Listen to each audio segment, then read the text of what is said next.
Je sais que pas mal d'entre vous attendaient cette vidéo depuis quand même un petit bout de temps, donc je me suis lancé et la voici.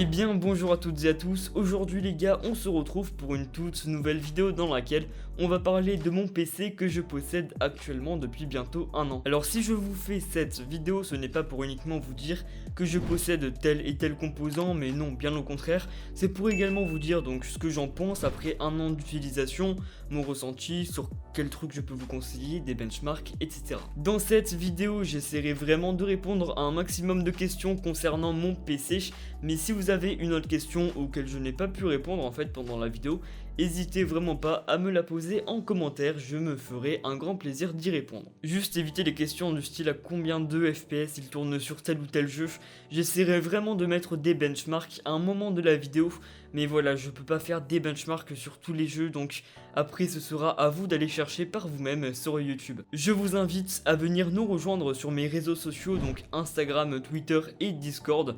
Sur le serveur Discord, il y en a plein en fait qui peuvent vous conseiller si vous êtes à la recherche de composants, config PC, périphériques ou autres.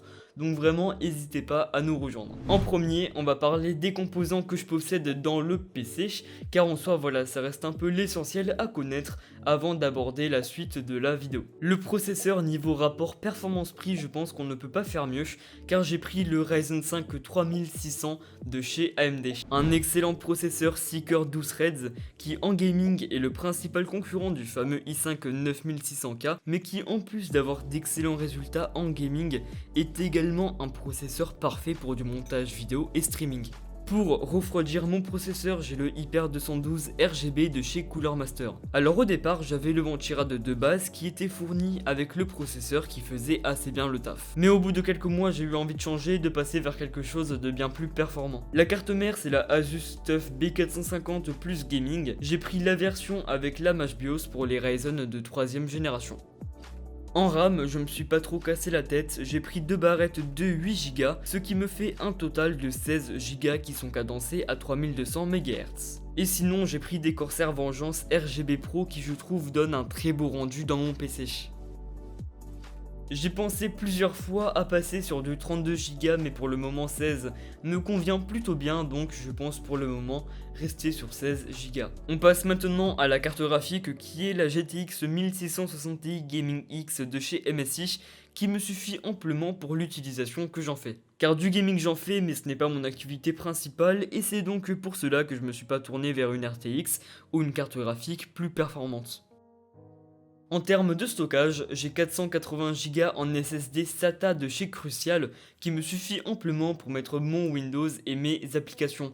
Et sinon j'ai également un disque dur de 1TB de chez Seagate Barracuda pour mettre le reste et qui me suffit également amplement. L'alimentation, c'est une Seasonic Focus Plus de 650 watts full modulaire et certifiée 80+ Gold. Alors je sais que ma config n'a pas besoin de 650 watts, mais je me suis dit que dès le départ, voilà, je me mets bien, au moins si dans plusieurs années j'upgrade certains composants, je n'aurai pas forcément besoin de la changer. J'en ai également profité pour ajouter un kit d'extension de câbles custom rouge et noir de chez Bitfinex, ce qui rend le PC beaucoup plus propre qu'avec les câbles fournis de base avec l'alimentation.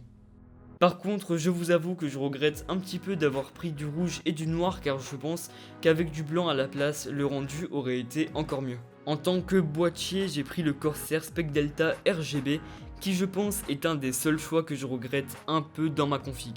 Car à la place, j'aurais aimé prendre le MB511 RGB de chez Cooler Master qui a un bien meilleur airflow mais qui malheureusement à l'époque où j'ai pris le PC était en rupture de stock de partout. Donc je me suis tourné vers celui que j'ai actuellement mais qui fait quand même très bien le taf. Si j'ai juste un truc à lui reprocher, c'est un manque de place à l'arrière du boîtier pour le cable management. À l'arrière, j'ai rajouté un ventilateur de chez Be Quiet qui est le PureWings 2. Et enfin pour finir, étant donné que je suis connecté en Wi-Fi et non en Ethernet, et que malheureusement ma carte mère n'a pas le Wi-Fi intégré, j'ai dû acheter à part une petite carte Wi-Fi de chez Asus qui est la PCE AC56 qui supporte le Wi-Fi en 5 GHz, ce qui n'est pas le cas de toutes les cartes Wi-Fi. Parlons maintenant un peu du prix, donc à combien j'ai pu m'acheter cette config et à combien on peut la retrouver de nos jours. Ma config, je l'ai entièrement achetée sur Top Achat, donc un excellent site sur lequel vous pouvez retrouver énormément de matériel hardware et qui a d'ailleurs été racheté par LLC. Faut savoir qu'au moment où je l'ai acheté, je n'avais pas encore le ventirad de chez Cooler Master que j'ai actuellement, le ventilateur de chez Be Quiet qui se situe à l'arrière et également les câbles custom de chez Pitphoenix, ce qui enlève bien 70 à 80 € sur le budget de départ. Alors à l'époque, sans compter les 3 composants que je viens de vous citer à l'instant, je me suis acheté cette config à un peu plus de 1000 €, donc je dirais 1050 €, un truc comme ça, que j'ai pu me procurer en vendant mon ancien PC portable et également avec des économies que j'avais mis de côté. Aujourd'hui, encore une fois, sans ces 3 composants, on peut retrouver la même config pour environ 1250 €, ce qui veut dire que le prix a quand même augmenté de 200 € sur Top Achat en un an, ce qui est quand même beaucoup. Mais bon, je pense que c'est surtout à cause de la crise économique que nous vivons en ce moment, donc ça reste à voir dans quelques mois. J'ai également recréé la config sur Amazon, mais cette fois-ci avec le ventirad, le ventilateur et les câbles custom en plus, donc exactement la même config que je possède au moment où je vous fais cette vidéo, et ça fait un total de 1250 €. Donc pour répondre à la question combien est-ce que j'ai payé mon PC au total, je dirais 1130 € si j'ai bien compté, si on compte bien sûr les composants que j'ai rajoutés au fur et à mesure du temps. Alors faut savoir que mon PC, donc c'est le premier PC que j'ai monté dans ma vie. J'ai pas vraiment galéré en fait à le monter, mais le truc c'est que en fait pendant des semaines et des semaines, j'avais tellement tryhard les vidéos montage PC etc. que en fait le jour venu, je m'étais dit ok c'est bon c'est trop simple, du coup j'y suis un peu allé à la va-vite. Du coup forcément dès le début je fais une erreur qui en soi n'est pas vraiment fatale, mais c'est une erreur tellement bête. En gros, quand j'ai placé le processeur sur la carte mère, j'avais en fait oublié de soulever et rebaisser le petit levier qui se situe à côté du chipset de la carte mère qui permet en fait de fixer le processeur à la carte mère. Ce qui fait que quand j'ai placé le ventirad sur le processeur, forcément il y a la pâte thermique qui colle. Du coup, quand j'ai voulu par la suite retirer le ventirad, donc après quelques minutes, en fait il y a le processeur qui est parti avec le ventirad. Et je peux vous dire que sur le coup, je n'ai vraiment rien compris. À part ça, je n'ai pas vraiment eu de soucis concernant le montage du PC. Même au démarrage, tout ça, c'était vraiment nickel. J'ai quand même été assez surpris car c'était mon premier PC et je l'ai monté tout seul. Donc voilà, c'est une fierté, on va dire. Même aujourd'hui, ça marche nickel. Bon, à part avec Windows. Mais bon, Windows... Tout le monde a eu des soucis avec Windows, ça on n'y peut rien. J'ai maintenant envie de vous parler du PC en général et donc de ce que j'en pense. Alors le PC en général, il est extrêmement polyvalent. Il est très bon pour du gaming, il peut tourner tous les jeux du moment avec de très bons résultats en FPS. De toute façon, vous verrez ça lors des benchmarks dans quelques instants. Pour du montage vidéo streaming également. Personnellement, je fais mes montages sur Premiere Pro qui est quand même un très gros logiciel de montage qui demande pas mal de ressources et mon PC le fait tourner super bien. Après bon, le temps de rendu de mes vidéos ne se fait pas en 5 minutes non plus, mais en moyenne, une vidéo en 4K de 10 minutes se fait entre 30 et 40 minutes, ce qui reste assez bien pour de la 4K UHD.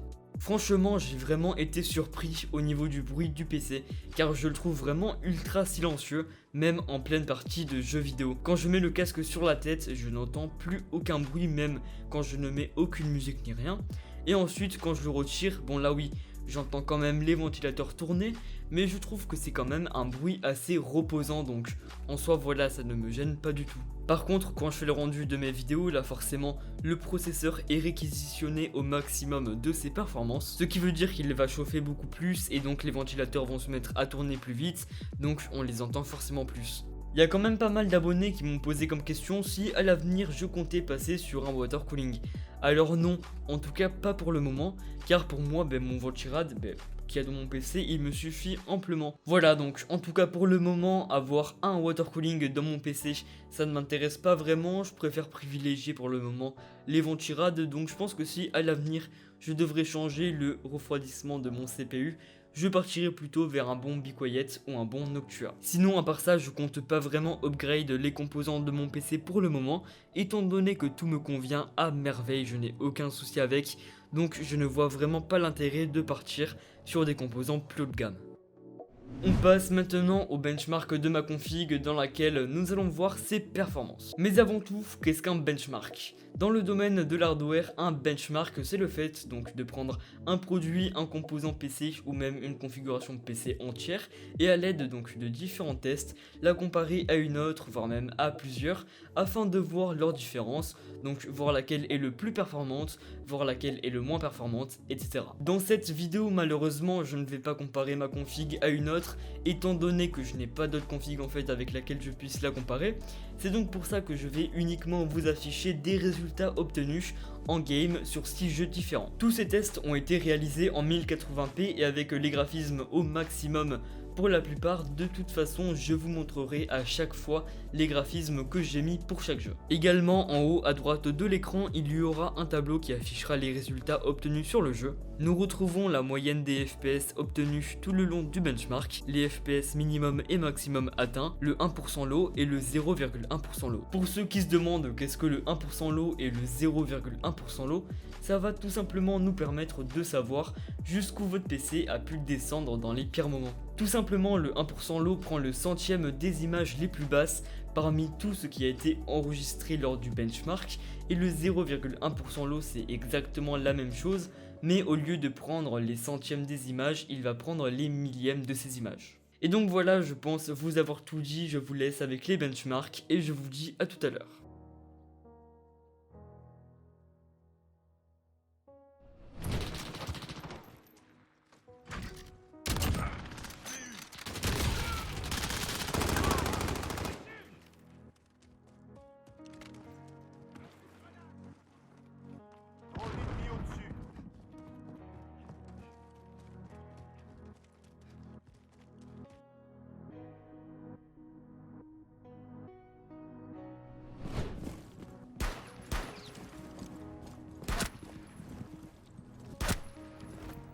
The jungle, what the fuck?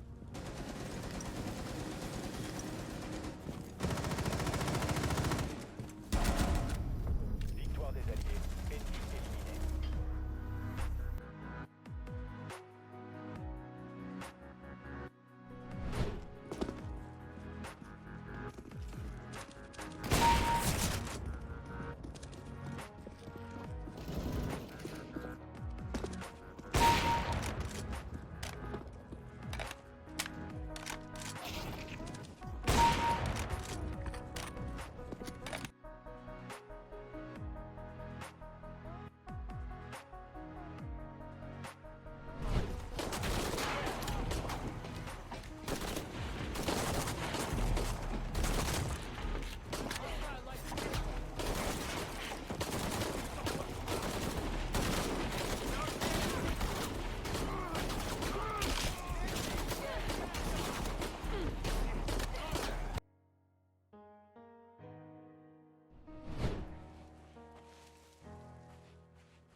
Et donc voilà, cette vidéo touche désormais à sa fin, j'espère vraiment qu'elle vous aura plu et également j'espère aussi avoir répondu à la plupart de vos questions.